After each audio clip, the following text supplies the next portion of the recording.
నిర్ధారణకు అంతిమ నిర్ణయం డిఎన్ఏ టెస్ట్.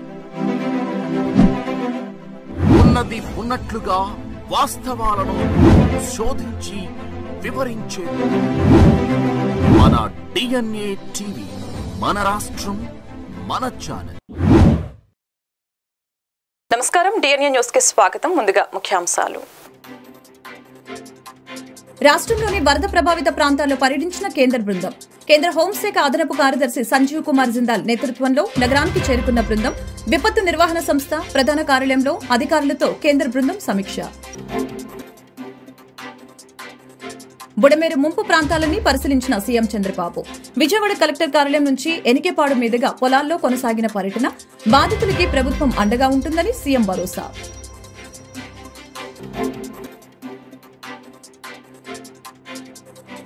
బెజవాడకు మరొకసారి వరద ముంపు. నిన్న రాత్రి నుంచి ఎడతెరిపి లేకుండా కురుస్తున్న భారీ వర్షం ఆందోళనలో బెజవాడ వాసులు.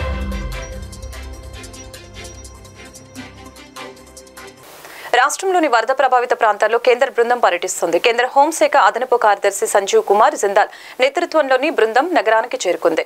విపత్తు నిర్వహణ సంస్థ ప్రధాన కార్యాలయంలో అధికారులతో కేంద్ర బృందం సమీక్షించింది. భారీ వర్షాలు, వరదల వలన సంభవించిన పరిస్థితిని కేంద్ర బృందానికి అధికారులు వివరించారు. అనంతరం ప్రకాశం బ్యారేజీ బుడమేరులో గండ్లు పడిన ప్రాంతాన్ని పరిశీలించారు. అక్కడి నుంచి వరద ముంపు ప్రాంతాల్లో పర్యటిస్తున్నారు. రాష్ట్రంలో కురిసిన భారీ వర్షాలు, కృష్ణానది వరద ముంపుతో అనేక ప్రాంతాలు జలమయమయ్యాయి. వరద నీరు కృష్ణా ఎన్టీఆర్ జిల్లాలోని పలు ప్రాంతాలని జల దిగ్బంధంలోకి నెట్టింది. కేంద్ర హోంమంత్రి అమిత్ షా ఆదేశాల మేరకు వరద రాష్ట్రాన్ని పరిశీలించేందుకు కేంద్ర బృందాన్ని రాష్ట్రానికి పంపించారు. కేంద్ర హోంశాఖ అదనపు కార్యదర్శి సంజీవ్ కుమార్ జిందాల్ నేతృత్వంలోని బృందం నగరానికి చేరుకుంది. విపత్తు నిర్వహణ సంస్థ ప్రధాన కార్యాలయంలో అధికారులతో కేంద్ర బృందం సమీక్షించింది. భారీ వర్షాలు, వరదల వలన సంభవించిన పరిస్థితుల్ని కేంద్ర బృందానికి అధికారులు వివరించారు. అనంతరం ప్రకాశం బ్యారేజీ బుడమేరులో గండ్లు పడిన ప్రాంతాన్ని పరిశీలించారు. అక్కడి నుంచి వరద ముంపు ప్రాంతాల్లో పర్యటిస్తున్నారు. అధికారులను అడిగి ముంపు నష్టాన్ని తెలుసుకుంటున్నారు. నేరుగా నష్టాన్ని పరిశీలించడంతో పాటు వరద బాధితులతో మాట్లాడి పరిస్థితుల్ని అడిగి తెలుసుకుంటున్నారు. బుడమేరు ముంపు ప్రాంతాలని సీఎం చంద్రబాబు పరిశీలించారు. విజయవాడ కలెక్టర్ కార్యాలయం నుంచి ఎనికేపాడు మీదుగా పొలాల్లో వెళ్లి బుడమేరు ముంపు ప్రాంతాన్ని పరిశీలించారు. బుడమేరుకు గండ్లు పడిన ప్రాంతాల్లో జరుగుతున్న పనులపై అధికారులతో చర్చించిన సీఎం చంద్రబాబు దెబ్బతిన్న పంటల వివరాల్ని స్థానికులను అడిగి తెలుసుకున్నారు. ఇవాళ సాయంత్రం వరకు బుడమేరు ముంపు ప్రాంతంలోనే పర్యటించారు. కాగా ఇటీవల కురిసిన భారీ వర్షాలకి కృష్ణమ్మ ఉగ్రరూపం దాల్చడంతో బుడమేరు వాగు ఉప్పొంగి విజయవాడ నగరం మొత్తం నీట మునిగింది. దీంతో ముంపు గ్రామాల బాధితులు తీవ్ర ఇబ్బందులు పడుతున్నారు. సర్వం కోల్పోయిన మమ్మల్ని ప్రభుత్వమే ఆదుకోవాలని వారు వేడుకుంటున్నారు. ప్రభుత్వం అండగా ఉంటుందని సీఎం భరోసా ఇచ్చారు. బెజవాడను ముంచెత్తిన వరదలు కాస్త తగ్గుముఖం పడుతూ ఉండగానే గురువారం మరొకసారి భారీ వర్షం కురిసింది. దీంతో బుడమేరుకు వరద తాకిడి పెరుగుతోంది. విజయవాడ వీధుల్లోకి మరొకసారి నీళ్లు చేరుతున్నాయి. దీంతో లోతట్టు ప్రాంతాల్లోని జనం ఇల్లు ఖాళీ చేసి వెళ్తున్నారు. బుడమేరు వాగుకు పలుచోట్ల గండు పడటంతో విజయవాడలోని పలు కాలనీలు నీట మునిగాయి. ఇటీవల వర్షాలకు ఇప్పటికే బెజవాడను వరద ముంచెత్తింది. క్రమంగా కాలనీలో చేరిన నీరు తగ్గుతోంది. అయితే తాజాగా కురిసిన వర్షానికి నగరంలోని పలు కాలనీల్లోకి మరొక మారు వరద వచ్చి చేరుతోంది. మరొక వైపు బుడమేరు వాగుకి పడిన గండ్లని పూడ్చేందుకు అధికారులు, సిబ్బంది తీవ్రంగా శ్రమిస్తున్నారు. అయితే ఉదయం నుంచి కురుస్తున్న వర్షం కారణంగా ఈ పనులకి ఆటంకం కలుగుతుంది అధికారులు చెప్పారు. గత 4 రోజుల పాటు తిండి, నీరు లేక అవస్థపడిన జనం మరొకసారి ఆ కష్టాలను ఎదుర్కోలేమని ఇల్లు ఖాళీ చేసి వెళ్తున్నారు. రాష్ట్ర ముఖ్యమంత్రి నారా చంద్రబాబు నాయుడు మార్గదర్శకాలకు అనుగుణంగా రియల్ టైం సమాచారం ఆధారంగా ఆహారం తయారీ, ప్యాకెట్ల రూపకల్పన, రవాణాతో పాటు ప్రతి ఇంటికి ఆహారం, స్వచ్ఛమైన తాగునీరు, పాలు, బిస్కెట్ ప్యాకెట్లు వంటివి అందించేలా చర్యలు తీసుకుంటున్నామని ఎన్టీఆర్ జిల్లా కలెక్టర్ సృజన తెలిపారు. ప్రస్తుత పరిస్థితులకి అనుగుణంగా అధికారులకి ఆమె మార్గనిర్దేశం చేశారు. గురువారం జిల్లా కలెక్టర్ డాక్టర్ జి సృజన ఇందిరాగాంధీ మున్సిపల్ స్టేడియంలోని కేంద్రీకృత ఫుడ్ స్టాక్ పాయింట్ ని పరిశీలించారు. స్టాక్ పాయింట్ నుంచి అత్యంత ప్రణాళికాయుతంగా ఫుడ్ పంపిణీకి తీసుకుంటున్న చర్యల్ని పరిశీలించి ప్రస్తుత పరిస్థితులకు అనుగుణంగా అధికారులకి మార్గనిర్దేశం చేశారు. ఎప్పటికప్పుడు గ్రీన్ ఛానల్ ద్వారా వాహనాలని పంపించి ప్రతి కుటుంబానికి ఆహారం అందేలా చూస్తున్నామని అన్నారు. రాష్ట్ర ముఖ్యమంత్రి నారా చంద్రబాబు నాయుడు మార్గదర్శకాలకు అనుగుణంగా రియల్ టైం సమాచారం ఆధారంగా ఆహారం తయారీ, ప్యాకెట్ రూపకల్పన, రవాణాతో పాటు ప్రతి ఇంటికి ఆహారం, స్వచ్ఛమైన తాగునీరు, పాలు, బిస్కెట్ ప్యాకెట్లు వంటివి అందించేలా చర్యలు తీసుకుంటున్నట్లు తెలియజేశారు. ఇందిరాగాంధీ మున్సిపల్ స్టేడియానికి వచ్చే వాహనాలకి ఎలాంటి ట్రాఫిక్ అంతరాయం లేకుండా సంబంధిత శాఖ అధికారులకి సూచనలు చేశారు. ప్రత్యేక భద్రతా సిబ్బంది సహాయంతో వాహనాలని వరద ముంపు ప్రభావిత ప్రాంతాలకి సరైన సమయంలో చేరేలా సూచనలు చేశారు. ఎక్కడ ఆహారం పాడైంది అనే మాట రాకుండా క్వాలిటీ చెక్తో ఆహారాన్ని ముంపు ప్రభావిత ప్రాంతాలకి పంపించాలని ఆదేశించారు. నుంచి కోలుకునే ముందే ఒకవైపు బుడమేరుకి పైన రెగ్యులేటర్ నుంచి కృష్ణానదిలోకి వెళ్తూ ఉండగానే గండిపడి ఒక 40,000 క్యూసెక్లు సడన్గా సిటీ మీదకి పడ్డాయి. దాని నుంచి కూడా తేరుకునే ముందే కృష్ణా నదిలోకి 11,90,000 క్యూసెక్లు, అది కూడా రికార్డెడ్ హిస్టరీలో ఎప్పుడూ లేని విధంగా. సో 3 రకాల ఉపద్రవాలు ఒకే రోజున విజయవాడ మీద పట్టడం వల్ల ఎవరూ ఊహించని విధంగా విజయవాడ ఫ్లడ్డింగ్ జరిగిపోయింది. Very unfortunate. మాకుండే 64 కార్పొరేట్ వార్డ్స్లో 32 వార్డ్స్ పూర్తిగా జలమయం అయ్యే పరిస్థితి వచ్చింది. మీకు తెలుసా ఏరియా బుడమేరు పరివాహక ప్రాంతాలు సింగనగర్ వైపు కావచ్చు, రూరల్లో కూడా మీకు మా విజయవాడ రూరల్ మండలం ఇబ్రాహీంపట్నం, కాస్త జీకొండూరు, అవి కూడా ఈ బుడమేరు వల్ల ఎఫెక్ట్ అయిన వాళ్ళలో. అందులో ఎక్కువగా జక్కంపూడి, అంబాపురంతో పాటు ఆ పరివాహక ప్రాంతాలు 32 వార్డులు కూడా చాలా విపత్కర పరిస్థితులు ఎదుర్కోవడం జరిగింది. సండే ఆదివారం రోజు గౌరవ ముఖ్యమంత్రి గారు వచ్చి చూసిన తర్వాత కంట్రోల్ రూమ్, హుటాహుటిన కంట్రోల్ రూమ్ ఏర్పాటు చేసుకోవడం. మేము అప్పటి వరకు ప్రిపేర్ అయింది 24 సెంటీమీటర్ల వర్షపాతానికే. ఈ కృష్ణానది నుంచి వచ్చే 11 లక్షల క్యూసెక్లకు కానీ, బుడమేరుకి గండి పడుతుందని కానీ ఎప్పుడు ఊహించని పరిస్థితుల్లో 40,000 క్యూసెక్లు అక్కడ వస్తుందని కానీ ప్రిపేర్ అవ్వలేకపోయినాం. అది జిల్లా యంత్రాంగం రిసోర్సెస్కి కానీ మనుషులకు కానీ సరిపడనంత హ్యాండిల్ చేయలేనంత పరిస్థితి వచ్చింది. కాబట్టి గౌరవ ముఖ్యమంత్రి గారు రావడం జరిగింది. వచ్చిన తర్వాత ఇక్కడ కంట్రోల్ రూమ్ ఏర్పాటు చేసుకోవటము, ఆ రోజు నుంచి కూడా ఒక వ్యవస్థను ఏర్పాటు చేసుకొని రాష్ట్ర వ్యాప్తంగా కూడా ఆఫీసర్లను ఇక్కడ డిప్లాయ్ చేయటము, రిసోర్సెస్ కూడా అంటే ఫుడ్ ప్యాకెట్స్ నుంచి, మంచినీటి ప్యాకెట్స్ నుంచి మాకు కావాల్సిన ట్యాంకర్లు, మాకు కావాల్సిన లారీలు, ట్రాక్టర్లు, ఫ్రూట్స్, బిస్కెట్లు అన్నీ కూడా రాష్ట్ర వ్యాప్తంగా మొబిలైజ్ చేసుకొని, కొన్ని అయితే మేము తిరుపతి, చెన్నై, హైదరాబాద్ నుంచి కూడా తెప్పించుకుంటున్నాము. వీటన్నిటిని మొబిలైజ్ చేసుకొని ఇక్కడ పంపకం మొదలు పెట్టడం జరిగింది. దాంతోపాటు మేము ఈ రోజున ఒక 2 రోజులు చాలా కష్టమైంది. బికాజ్ అవి బోట్లలో కూడా వెళ్ళే పరిస్థితుల్లో లేవు. మొదటి రోజు మేము సండే మొదలుపెట్టినప్పుడు మా దగ్గర 3-4 బోట్లే ఉండేటివి. అంటే బికాజ్ ఎన్డీఆర్ఎఫ్ టీం ఒకటి వస్తే 4 బోట్లు వస్తాయి. 26 సెంటీమీటర్స్ కాబట్టి ఒక ఎన్డీఆర్ఎఫ్ టీం అనుకున్నాం. కానీ ఆ బుడమేరు వచ్చిన దానివల్ల ఈ రోజున మా దగ్గర 29 ఎన్డీఆర్ఎఫ్ టీమ్స్ 2 బోట్లతో మొదలుపెట్టి నిన్నటికి 300 బోట్ల వరకు ఆపరేట్ చేయగలగటం, బోట్స్ ద్వారా ఫుడ్ పంపకాలు. మంగళగిరిలోని టీడీపీ ప్రధాన కార్యాలయంపై దాడి కేసులో వైసీపీ నేత బాపట్ల మాజీ ఎంపీ నందిగం సురేష్ ని పోలీసులు అదుపులోకి తీసుకున్నారు. హైదరాబాద్ లో ఉన్న ఆయనను అరెస్టు చేసి ఏపీకి తరలిస్తున్నట్లు సమాచారం. కాగా ఈ కేసులో ముందస్తు బెయిల్ కోసం సురేష్ దాఖలు చేసిన పిటిషన్ ని హైకోర్టు కొట్టివేసిన విషయం తెలిసిందే. దీంతో తుళ్లూరు పోలీసులు బుధవారం సురేష్ ను అరెస్టు చేసేందుకు ఉద్దండ రాయనిపాలెంలోని ఆయన నివాసానికి వెళ్లారు. అయితే అరెస్టుపై సమాచారంతో ఆయన తన ఫోన్ స్విచ్ ఆఫ్ చేసి అజ్ఞాతంలోకి వెళ్లిపోయారు. దాంతో పోలీసులు కొంతసేపటి వరకు వేచి చూసి అక్కడి నుంచి వచ్చేశారు. ఆ తర్వాత సెల్ ఫోన్ సిగ్నల్స్ ఆధారంగా సురేష్ బుధవారం ఉదయం నుంచి ఎక్కడ ఉన్నారో పోలీసులు విచారణ చేపట్టారు. దాంతో పోలీసులకి ఆయన హైదరాబాద్ నుంచి పారిపోయేందుకు ప్రయత్నిస్తున్నట్లు తెలిసిందే. వెంటనే హైదరాబాద్ వెళ్లిన ప్రత్యేక బృందం సురేష్ ను అదుపులోకి తీసుకున్నట్లు సమాచారం. కాగా ఈ కేసులో నిందితులుగా ఉన్న వైసీపీ నేతలు దేవినేని అవినాష్, లేల్లాపిరెడ్డి, తలసిల రఘురాం తదితరులు అందరూ అజ్ఞాతంలోకి వెళ్లిపోవడంతో గుంటూరు, బాపట్ల, పల్నాడుకు చెందిన 12 పోలీసు బృందాలు వారి కోసం వెతుకుతున్నారు.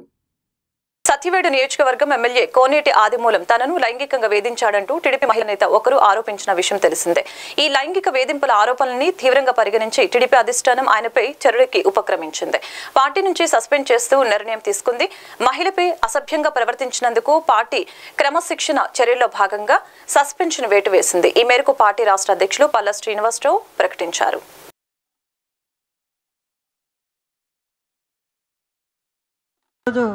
ఎమ్మెల్యే అయిన తర్వాత భీమాస్ ప్యారడైస్ తిరుపతికి రావాలని చెప్పి కోరగా, నేను ఎమ్మెల్యే గారు ఏదో అర్జెంటుగా రమ్మంటా ఉన్నాడని చెప్పి నేను కార్ బుక్ చేసుకొని అక్కడికి వెళ్ళడం జరిగింది. రూమ్ నెంబర్ 109 జూలై 6వ తారీఖు రోజు నేను అక్కడికి వెళ్ళడం జరిగింది. అక్కడ ఎవరూ లేదు, ప్రశాంతంగా ఉన్నింది. ఎమ్మెల్యే గారు మాత్రమే రూమ్లో ఉన్నారు. నేను వెంటనే రూమ్లోకి వెళ్ళడం నా పైన బలాత్కారానికి పాల్పడ్డాడు. పాల్పడిన తర్వాత నేను అతనికి లొంగిపోవడం జరిగింది. జరిగిన తర్వాత ఈ విషయం ఎక్కడైనా బయట చెప్పావంటే నేను చంపేస్తాను, నీ కుటుంబాన్ని చంపేస్తాను అని చెప్పి బెదిరించడం జరిగింది. అందువల్ల నేను ఎవరికి చెప్పుకోకుండా నేను సైలెంట్గా ఉండిపోయాను. మళ్ళీ ఇంకొకసారి ఫోన్ చేసి నువ్వు కానీ రాలేదంటే నేను మళ్ళీ నీ కుటుంబాన్ని, నీ భర్తని చంపేస్తానని చెప్పి నన్ను బెదిరించడం జరిగింది. బెదిరించడం ద్వారా నేను మళ్ళీ అక్కడికి భీమాస్ ప్యారడైస్కి వెళ్ళడం జరిగింది. వెళ్ళిన తర్వాత నేను పూర్తిగా ఆయన్ని అవాయిడ్ చేస్తూ వచ్చాను. నేను అవాయిడ్ చేశానని తెలుసుకున్న అతను నాకు పదే పదే సైకోలాగా నిమిషానికి ఒకసారి ఫోన్ చేయడం జరిగింది. అది గుర్తించిన నా భర్త ఎమ్మెల్యే నీకు ఎందుకైతే ఇన్నిసార్లు కాల్ చేస్తున్నాడని చెప్పి నా మొబైల్ ఇంచేసి నన్ను కొట్టడం, నన్ను బెదిరించడం చాలా చేశాడు. చేసిన తర్వాత నేను ఆ బాధను భరించలేకుండా నాకు జరిగిన బాధని నేను ఆయనతో వివరించడం జరిగింది. వివరించినప్పుడు నా భర్త ఇలానే నీకే జరిగిందా, చాలామందికి జరిగిందా అన్నప్పుడు చాలా మహిళలు, గవర్నమెంట్ ఎంప్లాయీస్ కూడా ఉన్నారు ఇందులో, మహిళలు చాలామంది బలైపోతున్నారు చెప్పాను. నేను చెప్పినప్పుడు ఆయన సూచించాడు నన్ను ఈ చాలామంది మహిళల్ని కాపాడుకొని మనం బ్రతకాలి, మనం కాపాడుకోవాలని చెప్పి ఆయన నాకు ఒక పెన్ కెమెరాని అరేంజ్ చేసి ఇవ్వడం. నా పేరు బాబు, లక్ష్మి నా భార్య. గత 2 నెలలుగా ఈ ప్రవర్తన అలా ఒక రకంగా ఉండేది. కుటుంబంలో కొన్ని విషయాలు, ఒక భర్తగా కొన్ని విషయాలు తెలుస్తూ ఉంటాయి. దాన్ని నేను పరిగణలోకి తీసుకొని ఒక ఎమ్మెల్యే అధికారి, ఒక సత్యవేడు నియోజకవర్గాన్ని ఎంతోమంది ప్రజాప్రతినిధులు ఉంటారు. ఆయనకి కొన్ని సమస్యలు ఉంటాయి. ప్రజల కోసం ఒక మంచిని చెయ్యాలనేదే ఒక ఎమ్మెల్యే ధర్మం. అంతేగాని ఉంటూ ప్రజల్లో తిరుగుతూ ఆడవాళ్ళపైన అత్యాచారం చేయటం ఇది మహానేరం. టీవీ సోదరులకి, మిత్రులకి కానీ నేను చెప్పేది ఒకటి సమస్య గట్టి, ఆడజాతికి అంతం ఎప్పుడో జరిగింది, పట్టిందని మనం అనుకుంటాం, చదువుకుంటూ ఉంటాం. ఒక ఎమ్మెల్యేనే ఇది మరుగుంటే సాధారణ మనుషులు ఇంకెట్లా ఉండాలో అని మీరు ఆలోచన చేయండి. మన చిన్నప్పుడు చదువుకున్న చదువులు ప్రజల చేత, ప్రజల కొరకు, ప్రజాస్వామ్యం ఎదుకోబడిన ప్రజాస్వామ్యంలో ఒక ఎమ్మెల్యే ప్రజలకి రక్షణ లేకుండా ఇలాంటి ఆడవాళ్ళని అత్యాచారం చేసి బంధించి వాళ్ళని బెదిరించి రామకోలుగా పాల్పడే ఎమ్మెల్యేని కఠినంగా శిక్షించాలని కానీ నేను కోరుకుంటున్నాను. ముఖ్యంగా నేను చెప్పేది ఒకటే లాస్ట్ విన్నపం, అయ్యా మా సత్యవేడు నియోజక ప్రజలకు నేను చెప్పేది ఒకటి, మన ఇంట్లో ఒక ఫంక్షన్ ఉంది, నా కూతురు పెళ్ళి ఉంది, మా అక్క శుభకార్యం ఉంది, నాకు కొడుకు పుట్టాడు, ఎమ్మెల్యే గారు మీరు రండి విందు చేయండి అని ఆనందపడిపోవాకండి. కోనేటి ఆదిమూలం అనే వ్యక్తి కామాంధుడు. భారీ వరదలతో ప్రజలు ఇబ్బందులు పడుతున్న విజయవాడ పట్టణ ప్రజలకి అండగా ఉండవలసిన ప్రతిపక్ష వైఎస్ఆర్సీపీ అధినేత మాజీ ముఖ్యమంత్రి వైఎస్ జగన్మోహన్ రెడ్డి సీఎం చంద్రబాబును విమర్శించేందుకు అక్కడికి వెళ్లడం బాధాకరమని మాజీ మంత్రి డొక్క మాణిక్య వరప్రసాద్ వ్యాఖ్యానించారు. గురువారం మధ్యాహ్నం నగరంలో ఏర్పాటు చేసిన మీడియా సమావేశంలో డొక్క మాణిక్య వరప్రసాద్ మాట్లాడారు. మంగళగిరిలోని టీడీపీ రాష్ట్ర కార్యాలయంపై వైఎస్ఆర్సీపీ హయాంలో జరిగిన దాడి ఘటనలో మాజీ ఎంపీ నందిగం సురేష్ ను అరెస్టు చేసిన అంశంపై డొక్క స్పందించారు. అప్పుడు సలహాదారులుగా ఉన్న సజ్జల రామకృష్ణారెడ్డిని ఆదేశాల మేరకు వైసీపీ శ్రేణులు దాడికి పాల్పడ్డారు. ముందు సజ్జల రామకృష్ణారెడ్డిని అరెస్టు చేయాలని ఆయన వ్యాఖ్యానించారు. కఠిన శిక్షలు విధించాలి, ఐపీసీ మార్చాలి, వీళ్ళ కోసం మార్చాలి. వీళ్ళు చేసే విధ్వంసం, వీళ్ళు చేసే గనుల కోసం, వీళ్ళు చేసే మట్టి కోసం, వీళ్ళు చేసే విధ్వంసమే, విసుగు కోసం వీళ్ళు చేసే విధ్వంసం ఈరోజు ప్రకృతి లేతాడడానికి కారణం. అందువల్ల ఇలాంటి వాళ్ళు మేము మామూలు శిక్షలు పెనాల్టీస్ పంపించడం కాదు, వీళ్ళకి మరణ శిక్ష లాంటివి వేస్తే కానీ జనం బతకరు. లేకపోతే విజయవాడలో 45 మంది, దాదాపు 40 మంది చనిపోవడానికి కారణం ఈ ప్రకృతి విధ్వంసకులు. కాబట్టి వీళ్ళ మీద చర్యలు తీసుకోవడానికి మామూలు సెక్షన్లు సరిపోవు. ఈ మట్టి దోలుకునేవాళ్ళు, కాలువ కట్టలు కొట్టి మట్టి ఎత్తుకెళ్ళేవాళ్ళు, కాలువ కట్ట తోవుకొని మట్టి తీసుకెళ్ళేవాళ్ళు, మట్టి కోసం వాళ్ళు ఎంత దుర్మార్గమే చేస్తూ ఉంటారు. కానీ దాని పరిణామాలు ఇలా ఉంటాయి. వాళ్ళ మీద మరణ శిక్షలు లాంటి శిక్షలు విధించే విధంగా చట్టాన్ని సవరించాల్సిన అవసరం ఉంది. అందువల్ల వైసీపీ బురద రాజకీయాన్ని, నీచ రాజకీయాన్ని తీవ్రంగా ఖండిస్తున్నాను. ప్రభుత్వం బాధితులను ఆదుకోవాలి. బాధితులంతా కూడా పేదవాళ్ళు, ముఖ్యంగా ఎస్సీ, ఎస్టీ, బీసీ మైనారిటీలంతా కూడా వాళ్ళని ఆదుకోవాలి. అదేవిధంగా అక్కడ యూత్ చాలామంది అన్ఎంప్లాయ్మెంట్ వచ్చింది, పని లేక ఇబ్బంది పడుతున్నారు. నేను చాలామంది దానాలు చేస్తున్నారు, చాలామంది వితరణతో సహాయం చేస్తూ ఉన్నారు బాధితులకి, సినిమా వాళ్ళు కానీ పారిశ్రామిక రంగాలు. నేను వాళ్ళకి ఒక విజ్ఞప్తి చేస్తా ఉన్నాను, అక్కడున్న యూత్కి, ఆ సింగనగర్ యూత్కి ఒక ఎంప్లాయ్మెంట్, ఒక స్కిల్ డెవలప్మెంట్ సెంటర్ పెట్టి ఎంప్లాయ్మెంట్ క్రియేట్ చేసి మీ పరిశ్రమల్లో ఉద్యోగాలు ఇచ్చే విధంగా ఈనాడు కానీ పెద్ద పెద్ద సంస్థలని ముందుకు వస్తే వాళ్ళంతా కూడా అక్కడున్న యూత్కి స్కిల్ డెవలప్మెంట్ ఇచ్చి వాళ్ళకి ఎంప్లాయ్మెంట్ ఇచ్చే విధంగా కృషి చేస్తే వాళ్ళ ఆ బాధల నుంచి బయటపడతారు. లేకపోతే వాళ్ళ పనులు లేక తర్వాత తీవ్రమైనటువంటి మానసిక క్షోభకు గురయ్యే అవకాశం ఉంది. అందువల్ల ఇది ఒక విజ్ఞప్తిగా నేను వారికి విజ్ఞప్తి చేస్తూ ఉన్నాను. దానాలతో పాటు డబ్బు సహాయంతో పాటు వాళ్ళ పరిశ్రమలో వాళ్ళకు ఉద్యోగాలు కల్పించే విధంగా పారిశ్రామికవేత్తలంతా ఆలోచించాలని చెప్పి నేను విజ్ఞప్తి చేస్తాను. అదేవిధంగా చంద్రబాబు గారు ఇంటి కోసం చేశారనేది చాలా దుర్మార్గమైన కామెంట్. అది అమరావతిలో ఆ ఏరియా మొత్తం కూడా వేల సంవత్సరాల నుంచి వెంకటపాలెం కానీ ఊళ్ళు కానీ ఉద్దండరాయపాలెం కానీ గురువుల్ని గౌరవించుకోవాల్సిన బాధ్యత ప్రతి ఒక్కరిపై ఉందని మాజీ ఎంపీ మోదుగుల వేణుగోపాల్ రెడ్డి అన్నారు. నేడు సర్వేపల్లి రాధాకృష్ణన్ జయంతి సందర్భంగా టీచర్స్ డే వేడుకల్ని గురువారం ఉదయం నగరంలోని బృందావన్ గార్డెన్స్ లో గల జిల్లా వైఎస్ఆర్ కాంగ్రెస్ పార్టీ కార్యాలయంలో పలువురు ఉపాధ్యాయుల్ని వైఎస్ఆర్ టీచర్స్ ఫెడరేషన్ ఆధ్వర్యంలో ఘనంగా సత్కరించారు. ఈ కార్యక్రమంలో వైఎస్ఆర్సీపీ రాష్ట్ర నాయకులు మాదిరెడ్డి శ్రీనివాస్ రెడ్డి, పలువురు వైఎస్ఆర్సీపీ శ్రేణులు, ఉపాధ్యాయులు పాల్గొన్నారు. ఈ సందర్భంగా కార్యక్రమాన్ని ఉద్దేశించి మాజీ ఎంపీ మోదుగుల వేణుగోపాల్ రెడ్డి మాట్లాడారు. గురువుల్ని గౌరవించుకోవాల్సిన బాధ్యత ప్రతి ఒక్కరిపై ఉందని తెలిపారు. That constitution has given a provision under CRPC. ఎవరైనా కానీ కేసు పెట్టిన తర్వాత యాంటిసిపేటరీ బెయిల్ కోసం అప్లై చేసుకోవచ్చు. ఈ రోజున హైకోర్టు రిజెక్ట్ చేసింది. They can approach supreme court. పోలీసులు వాళ్ళ పని వాళ్ళు చేసుకుంటారు. కేసులో ఇరికించబడినటువంటి ముద్దాయిలు వాళ్ళ పని వాళ్ళు చేసుకుంటారు. అంతేగాని పారిపోయటం, డిపోర్టేషను, ఆర్థిక నేరాలు చేసిన వాళ్ళు కాదు వీళ్ళు. ఈ దేశం సిగ్గుతో తల వంచుకోవాల్సిన వాళ్ళు విజయమాల్య లాంటి. అంతేగాని ఈ రోజున మా అధినాయకుడిని అంత మాట అన్న తర్వాత దాని రిపకర్షన్స్ అంటే దాని యొక్క ప్రతిగా ఏమి చేస్తారనేటువంటిది మన చేతిలో ఉండదు. ఈ రోజున రెడ్ బుక్ ద్వారా నారా లోకేష్ గారు ఏమైతే చేస్తున్నారో రేపు పొద్దున మేము అధికారంలోకి వచ్చిన తర్వాత మేము అట్లాగే అదే పారుగా ఉండదు కదా. సమానంగా ఏముంటుంది రిటాలియేషన్. దానికి తక్కువ ఉండొచ్చు, ఎక్కువ ఉండొచ్చు, సమానంగా ఉండొచ్చు. అంతేగాని ఈ రోజున వాళ్ళు 438 వైపు చూస్తున్నారు. వీళ్ళేమైనా అరెస్ట్ చేసి జైలుకి పంపించాలని చూస్తున్నారు. వీళ్ళిద్దరిలో సుప్రీంకోర్టు ఏం చేస్తుందో చూద్దాం.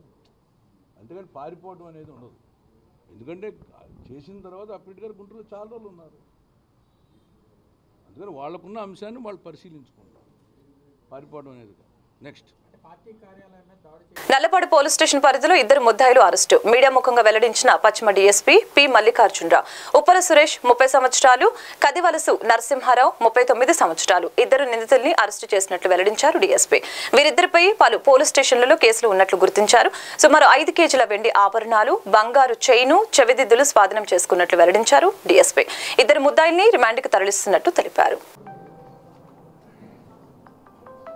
గుంటూరు స్వర్ణ భారతి 3వ లైన్ సంబంధించినటువంటి ఉప్పాల సురేష్ అనే అతను గతంలో చాలా కేసులు ఉన్నాయి. అతను నైట్ హౌస్ బ్రేక్ చేసేటువంటి అఫెండర్, చాలా కేసులు ఉన్నాయి.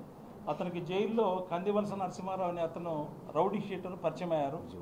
విజయవాడ అతను పరిచయం అయ్యి వీళ్ళు అఫెన్స్లే అంటే నేరాలు చేస్తున్నారు. రాత్రిపూట చూసుకోవడం, హౌసెస్ ఏదైతే తాళాలు వేసి ఉంటాయో వాటిని బ్రేక్ చేయడం, దొంగతనం చేయడం, అట్లా చేస్తూ చాలా కేసుల్లో ఇన్వాల్వ్ అయి ఉన్నారు. వీళ్ళు గతంలో చేసి జైలు కూడా పోయించున్నారు. ప్రస్తుతం ఇప్పుడు బయటకు వచ్చిన తర్వాత కూడా మాకు నల్లపాడు కేసు ఒకటి, నైట్ హెచ్బి, దీనిలో 1.3 కేజెస్ సిల్వరు, 2 బైకులు కూడా దొంగతనం చేశారు, 2 కేసులు. అదేవిధంగా పట్టాపురం పోలీస్ స్టేషన్లో 1 కేసు, సిల్వర్ 300 గ్రామ్స్ ప్లస్ ఒక ట్యాబ్ ఒకటి. అదేవిధంగా మేడుకొండూరులో 1 కేసు ఉంది, 1/2 కేజీ సిల్వరు ప్లస్ ఒక టీవీ కూడా దొంగతనం చేశారు. అదేవిధంగా తెనాల్లో 3 కేజీల సిల్వరు ప్లస్ 28 గ్రామ్స్ గోల్డ్ దొంగతనం చేశారు. మన ఇక్కడే కాకుండా గుంటూరు జిల్లా కాకుండా విజయవాడ సిటీలో కూడా చేశారు. విజయవాడ సిటీలో కూడా 64 గ్రామ్స్ గోల్డ్ పోయిందని చెప్తున్నారు. ఈ కేసుల్లో మేము విచారించాము.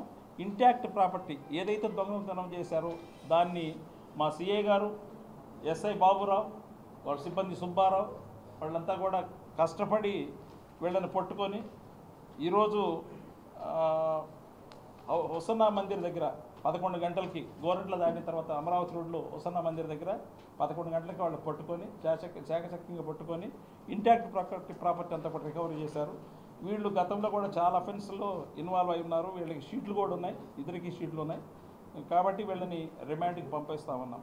దీనిలో కష్టపడి పనిచేసినటువంటి సిఐ వంశీ గారికి, అట్లా అదేవిధంగా మన SI Baburao, investigating officer Nayak, Subbarao, తర్వాత భాస్కరు, మస్తాను, నాయక్, వళ్ళి, వెంకటేశ్వరు అనే వాళ్ళు చాలా దీనిలో ఇంటాక్ట్ ప్రాపర్టీ రికవర్ చేయడానికి చాలా కష్టపడ్డారు.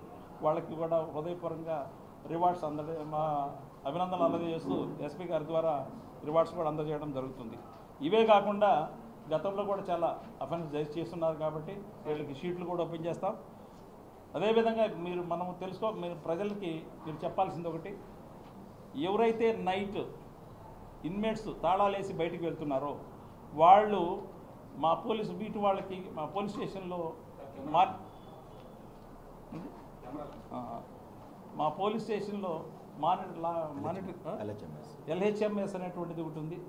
అంటే మీరు లాక్ చేసి ఉపాధ్యాయులు పిల్లలకు కేవలం పాఠాలు మాత్రమే నేర్పడం కాకుండా జీవితంలోని మంచి చెడుల గురించి, సమాజం పట్ల మంచి భావనల గురించి బోధించే ఉపాధ్యాయులకి గుంటూరు నల్లపాడు బాసర కాన్సెప్ట్ స్కూల్ నందు గురు పూజ మహోత్సవాలు సందర్భంగా సన్మాన కార్యక్రమం ఘనంగా నిర్వహించారు.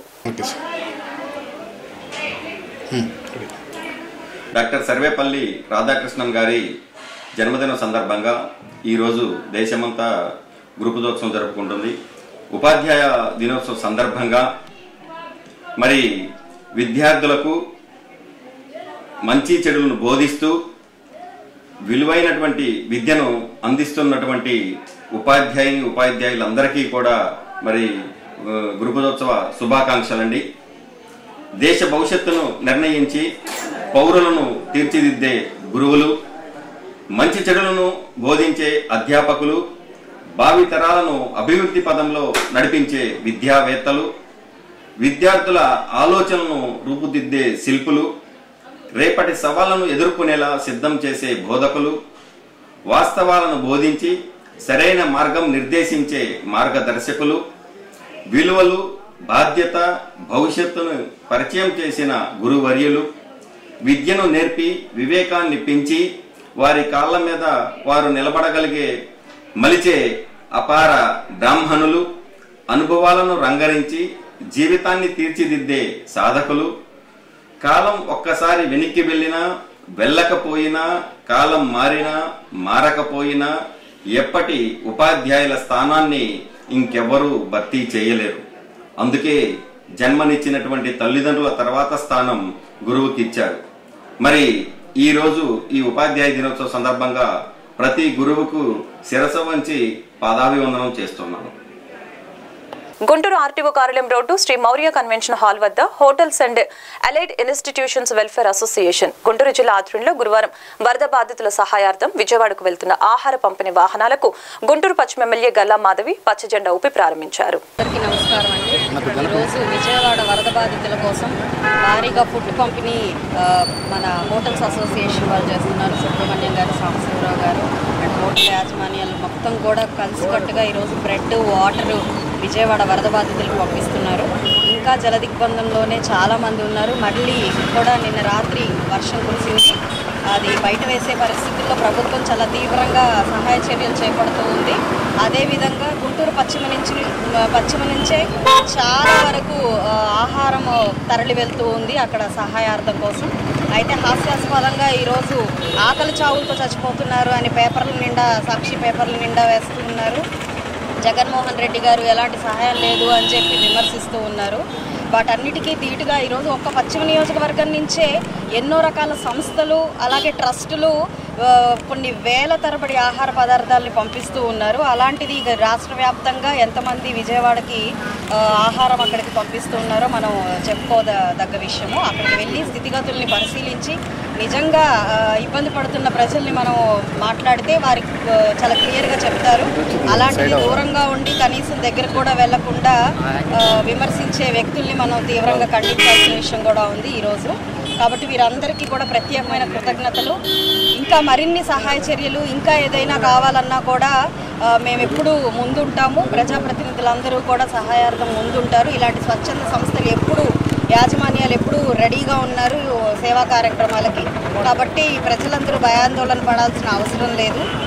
వారికి ఇప్పటికే ఇచ్చిన టోల్ ఫ్రీ నెంబర్ని వాళ్ళు వాడుకొని ఇంకేదైనా అవసరార్థాలు ఉన్నా కూడా వారు తెలియపరచాల్సిందిగా మా ప్రతినిధుల్ని లేదంటే ప్రభుత్వాన్ని కోరుకుంటూ ఉన్నాను. ఎన్నడూ లేని విధంగా వరదలు పోటెత్తాయి. గడిచిన 5 ఏళ్లలో బ్యారేజీలు, డ్యాంల నిర్వహణ పట్టించుకొని ఉంటే సమస్య సగం తగ్గి ఉండేది. ఇష్టారాజ్యంగా ఇసుక, మట్టి అక్రమ త్రవ్వకాల మూలంగానే అపార వరద నష్టం సంభవించిందని గ్రామీణాభివృద్ధి, కమ్యూనికేషన్ శాఖ కేంద్ర సహాయ మంత్రి డాక్టర్ పెమ్మసాని చంద్రశేఖర్ తెలిపారు. గేట్ల టైంకి లిఫ్ట్ చేసుకోవటం, ఆ కట్టలన్నీ ఏంటంటే ఇవన్నీ లాక్కొని పోతూ ఉంటాయి కాబట్టి ప్రతి సంవత్సరం మెయింటైన్ చేసి కట్టలను మెయింటైన్ చేయాలి. అవి మెయింటైన్ చేయకపోవటం, లేకపోతే ఇసుక మట్టి తవ్వుకొని వెళ్ళిపోవటం. కొంతమంది ప్రజలు కూడా ఏంటంటే ఇసుక మట్టి ఎవరో తవ్వుకుంటే మనకేంటిలే అనుకుంటారు. మరి ఇలాంటప్పుడు ఆ ఇసుక మట్టి తవ్వటం వల్ల జరిగేటువంటి అనర్థాలు ఇవన్నీ 5 సంవత్సరాల్లో మెయింటైన్ చేయకుండా ఉండటం వల్ల ఇటువంటి ప్రకృతి వైపరీత్యాలు వచ్చినాయి. ఇక నుంచి ఇలాంటివి రాకుండా ఎవ్రీ ఇయర్ మేము కానీ మా నాయకులు కానీ అందరం రివ్యూలు చేసుకొని సిస్టమేటిక్గా దాన్ని మెయింటెనెన్స్ మోడ్లో తీసుకెళ్తాం. ఇప్పుడు నష్టం జరిగినటువంటి రైతులు ఎవరైతే ఉన్నారో వాళ్ళకి రాష్ట్ర ప్రభుత్వం నుంచి వచ్చేటువంటి సహాయం, కేంద్ర ప్రభుత్వం నుంచి వచ్చేటువంటివి, మూడోది ఇన్సూరెన్సు ఎంతవరకు మ్యాక్సిమం తీసుకురాగలమో ఇన్సూరెన్సు, ఈ 3 చేసి తర్వాత నెక్స్ట్ ఏ పంటలు అయితే వేయాలో వాటికి ఇమీడియట్గా ఏమన్నా ఈ విత్తనాలకి సబ్సిడీ కానీ ఎరువులకి సబ్సిడీ కానీ వచ్చే విధంగా చంద్రబాబు గారితో మేము చెప్పకపోయినా బాబు గారు ఆటోమేటిక్గా అవన్నీ చూస్తారు. బట్ అయినా కూడా మా వంతుగా ఇంకోసారి చెప్తాం. అదేవిధంగా కేంద్ర ప్రభుత్వ దృష్టికి కూడా తీసుకువెళ్ళి మా వంతు సహకారం మేము చేస్తాం తప్పకుండా. Thank you. మాజీ మంత్రి జోగి రమేష్ కోసం ఏపీ పోలీసులు గాలింపు చర్యలు ముమ్మరం చేశారు. ఇటీవల ఆయన ముందస్తు బెయిల్ పిటిషన్స్ కే హైకోర్టు డిస్మిస్ చేయడంతో అజ్ఞాతంలోకి వెళ్లినట్లు తెలుస్తోంది. కాగా చంద్రబాబు ఇంటిపై దాడి కేసులో జోగి రమేష్ నిందితుడిగా ఉన్నారు. దీంతో జోగి ఆయన అనుచరుల కోసం 3 ప్రత్యేక పోలీస్ బృందాలు గాలిస్తున్నట్లు తాజాగా సమాచారం. వార్తలు ముగించే ముందు ముఖ్యాంశాలు మరొకసారి.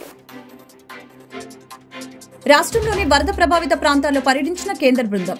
కేంద్ర హోంశాఖ అదనపు కార్యదర్శి సంజీవ్ కుమార్ జిందాల్ నేతృత్వంలో నగరానికి చేరుకున్న బృందం విపత్తు నిర్వహణ సంస్థ ప్రధాన కార్యాలయంలో అధికారులతో కేంద్ర బృందం సమీక్ష.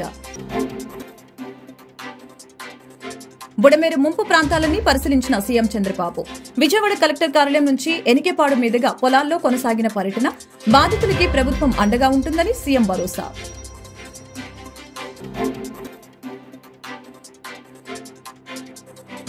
బెజవాడకు మరొకసారి వరద ముంపు. నిన్న రాత్రి నుంచి ఎడతెరిపి లేకుండా కురుస్తున్న భారీ వర్షం ఆందోళన బెజవాడ వాసులు.